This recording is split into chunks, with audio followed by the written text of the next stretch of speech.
Hi there, we're picking it up again from Genesis chapter 15. We're starting at verse 17, and this is What Series 14, number 27. The covenant is made. This is really amazing stuff. Here we see God do the covenant-making thing. Verse 17 says, "And it came to pass, when the sun went down and it was dark, that behold, there appeared a smoking oven and a burning torch that passed between the pieces.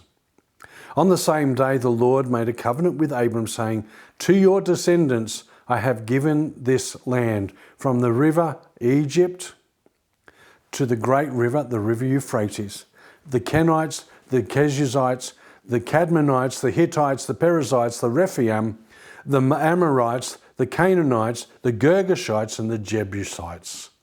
Yeah, that's the boundaries. When the sun went down, it was dark. Okay. Abraham was either asleep or still groggy from his deep sleep, and he saw God do this amazing thing, passing through the animal parts by himself. While Abraham watched on the sideline, this covenant thing was totally on God. Okay, remember I said last week that normally the two parties would go through. God did it himself. A smoking oven and a burning torch that passed between those pieces. God did it himself. In walking through the sacrificed animals in the covenant ceremony, God represents himself by two emblems, smoking oven and a burning torch. The smoking oven reminds us of the many times that smoke or a cloud represented the presence of God. Remember the pillar of cloud when people came out of Egypt and in the wilderness? Or the smoke on Mount Sinai. There's all these different aspects. A cloud of God's Shekinah glory in 1 Kings. All these stories are worth another look at some stage if you want to have a look at them. Really, really, really amazing stuff.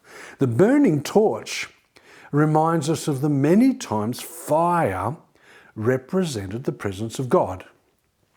He was the pillar of fire with Israel in the wilderness. He was also the burning bush that Moses saw, and that must have been a spin out when you really think about it. And the fire from heaven at different times that consumed sacrifices that pleased God. And then we can see those in 1 Kings and Chronicles, both 1 and 2 Chronicles. Again, worth looking at some of these things if you've got time to sort of bring together some of these ideas of what this all meant. Notice it said, on the same day the Lord made a covenant with Abraham. God represented by smoking ovens and burning torches and passing through the animals. He did it himself. And Abram was a spectator. God showed him this covenant. Abraham never signed the covenant because he passively watched while God signed it for both parties. We can assume then that the certainty of the covenant God made with Abram is based on who God is and not on Abraham's or not on human weakness. This covenant could not, would not, and never did fail. This is also symbolic of our relationship to Jesus. God walked through the broken and the bloody body of Jesus and established his covenant with us. And God signed it, both signatures for us. We merely enter into the covenant by faith.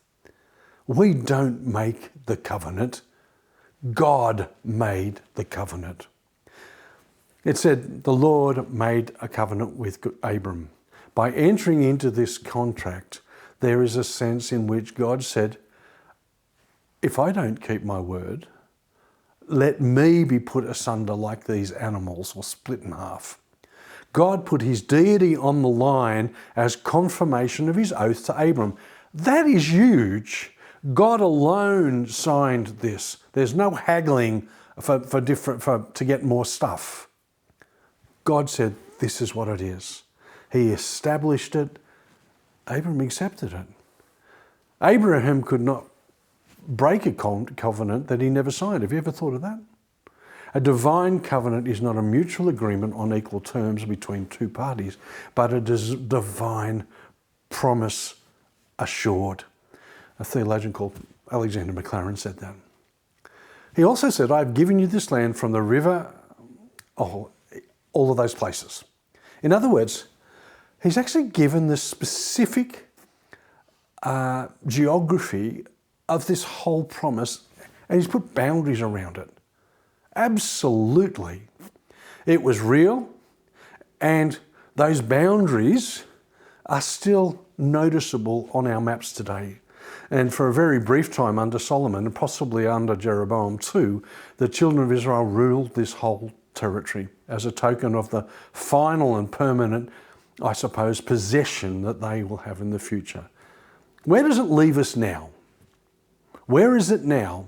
Where is this promise now? Well, we don't need to be thinking about the history of it. We need to be thinking about the relationship of the covenant that we have with Jesus. Remember, Jesus signed both parts of that. Bless you.